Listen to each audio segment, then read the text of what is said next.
In this presentation, we will continue on to part 3 of our example problem related to a public university. In this part, we're going to be entering the closing entries that will be done at the end of the time period. We're going to have the information on the right side. That's going to be the trial balance. We're going to be constructing our closing entries on the left side. The trial balance is going to be the adjusted trial balance, what the trial balance that will be done at the end of the time period that will typically be used in order to create the financial statements. It is in order where we have the assets in green, liabilities in orange. We have within the light blue what would be similar to the equity section in a for-profit type of organization, here being the net position section. And then down below, we're going to have the dark blue, which would be the income statement accounts in a for-profit type of organization, revenue and expense type of accounts generally. Typically those temporary type of accounts, those accounts that would then close into what would be the equity section, here closing into the net position section. Our objective here, as would be in a for-profit type of organization when doing the closing process, is to close out the temporary accounts, the light to dark blue accounts, out to what would be the equity section in a for-profit organization, closing them out here to what would be the net position section in our college university. We're going to do this by, in essence, doing a one-step process, which will close out all of these accounts in one journal entry, leaving us with a zero balance. That's going to be our objective. We're just going to go through all of these accounts, make them zero, doing whatever we have to do to them to make them go down to zero. However, that won't be the end of the process, because you'll note up here in the net position section, we have net position restricted and unrestricted and net investment in capital assets. So those are things that we're going to have to break out. Unlike with a not-for-profit organization, we did not mark those things in the accounts down below in the temporary accounts as to whether they are restricted or not. So we're not going to close out with regards to the restricted areas. We're going to close everything out first to the unrestricted account, and then we're going to go back into it and break out the restrictions by considering the transactions that we have done throughout the time period. So let's see what that's going to look like. The first component then is going to be the same type of way that we would have done it in a for-profit type of organization if we were closing everything out instead of a four-step process in simply one step. We're just going to take all these expense accounts and revenue accounts, close them out with one big long journal entry. So we have the first account being the $1,379,000. It's a credit balance. We're going to do the opposite thing to it to make it go down. We will debit it. Then we're going to have the tuition and fees discount. It's going to be kind of like acting like an expense, but really a contra revenue account. It's got $245,000 in it. It's a debit. We're going to do the opposite thing to it to make it go down. We will credit it. Then we have the revenues for the state appropriations. It, of course, has a credit in it. We're going to do the opposite thing to it, debiting it to make it go down. Then we have the revenue related to the gifts and grants. It has a credit in it. We're going to do the opposite thing to it to make it go down. And then we have the revenue related to the investment income, has a credit in it. We're going to do the opposite thing to it, debiting it to make it go down. We then have the $14,000 in the revenue changes in fair value. It's a credit. We're going to do the opposite, debit to make it go down. Then we have the expenses general. It's got a debit balance. We're going to do the opposite thing to it, a credit to make it go down to zero. We have the expenses for the research. It's got a debit in it. We're going to do the opposite and credit it to make it go to zero. We've got the expenses for the interest, has a debit in it. We're going to credit it to make it go down to zero. We then have the $65,000 for depreciation, which has a debit in it. We're going to credit it to make it go to zero. And finally, we have the provision for bad debts, which has a debit in it. We're going to credit it to make it go down to zero. Now, if we took all of these numbers here, we took the debits and added them up, and then we took all of these credits and added them up, except for the last one there, and then we subtracted the two out, we would say that that's the plug. That's what we need to be in balance, which means to make this big, long journal entry balance, we need $1,686,900 credit here. That's going to be this credit. That credit then is going to be posted to the net position unrestricted. So that's kind of like our preliminary transaction. We're going to increase simply the unrestricted item, and then we're going to go back into it and reallocate in accordance with whatever we need to do to reallocate for it. So let's post this first. We'll take a look at that in a second. Posting this out, you'll see that we'll make everything zero here by going to the revenues and tuition, debiting the revenues and tuition, making it go to zero. We're going to credit the basically contra revenue account making it go to 0.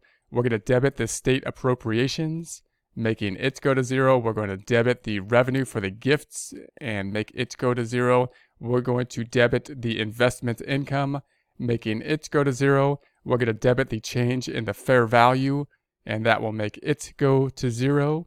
Then we move on to the expenses, and we're going to credit the expenses related to the general, related to research, interest, expense, and bad debt. That, of course, being these items. All of them going down to 0. So we're going to post them out. They all go down to 0. The difference then is going to be this item, which is going to be posted here to the net position unrestricted, increasing that amount. You can see that this number then is equivalent to what we would think is kind of like the net income number before we closed it out, because we closed everything out with one transaction, revenue and expenses, netting them out to what would be similar to the net income number. The next transaction we're going to take a look at is going to be realigning or adjusting out of the unrestricted amount for the net investment in capital assets. So the net investment in capital assets has a beginning balance here. We're going to be looking at the change in the net investment to the capital assets to see how we want to adjust for that. To do that, we can take a look at the activity for the adjusted trial balance. So you'll recall this is the adjusted trial balance. This is the beginning balance. This is not the post-closing trial balance. This was our beginning numbers at the beginning of the period. All the adjustments we made before the closing entries, and then the ending trial balance. And by doing that, what we're looking for is the change that happened, the adjustments we made to basically the property, plant, and equipment, which is going to be these two items. These are the adjustments that we made. We increased or purchased some capital assets, and we recorded the depreciation. In practice, you might go to the general ledger to find this. This is basically our condensed version of the general ledger. The two transactions that make this up are the capital assets being increased and the cash here. This is one of the transactions, and then the transaction related to the depreciation. Therefore, what we need to do then is reallocate within what would be similar to the equity section, the net position section, this $542,000 minus the $65,000, or the $477,000, which we will be removing from this item. Which we will be removing. Let's go back over here from the $2,274,900 that we had in the net position. Now, by the way, we're back on the post-closing trial balance where we closed everything out to the $2,275,900. We're going to be removing from that $477,000 of it. So we're going to decrease this account. It's got a credit balance in it. Therefore, we're going to debit it by that $477,000. And we're going to credit the net position, net investment, and capital assets. So we're going to credit this amount representing the amount for this time period that is basically been allocated for the net purchase minus the accumulated depreciation of the capital assets up above. So it's going to look like this. We're going to be debiting the net position unrestricted, reducing this account balance, and crediting the net position, net investment, and capital assets, increasing this item. So we're just taking it out of one, kind of similar to equity account, net position account, and putting it into the other. Next, we will be considering the reallocation out of the unrestricted amount for the amounts that were restricted during the time period.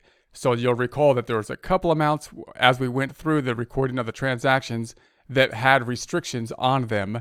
And we said, hey, when we close out, when we do the closing process, that's when we'll hit that restricted areas. So if we go back through the transactions, we'll recall that this amount for the $100,000, that's the amount that needs to be used for a construction project. So it's restricted for a construction project. And then we have the income earned on investment that was restricted. We're going to say that these two amounts are restricted items. We did not record these two restricted, so those add up to the $105,300. Now, those two amounts then were not included or posted out or allocated down within the income statement accounts, because you'll note we don't have any income statement accounts down here that are saying, hey, this was restricted, this was without restriction, with restriction. We are now going to go through there and say, now we're going to do the reallocation to post those restrictions within the net position section. So to do that, we're going to be taking that amount out of the 105,300, the restricted items. So we're taking it out of the restricted items with a debit, and we're going to be putting it into the net position restricted. Therefore, we're going to debit the net position unrestricted, credit the net position restricted. Posting that out looks like this. We're going to debit the net position unrestricted being debited, making it go down. We're going to credit the net position restricted. It has a credit balance. We're going to make it go up in the credit direction. So there we have that. Now we're at the post-closing trial balance. We have everything below what would be the equity section in a for-profit organization below net position here. All temporary accounts, income statement type accounts at 0. And then we have the reallocation allocated between the various areas within the net position. We're left with basically balance sheet accounts, assets, liability, net position.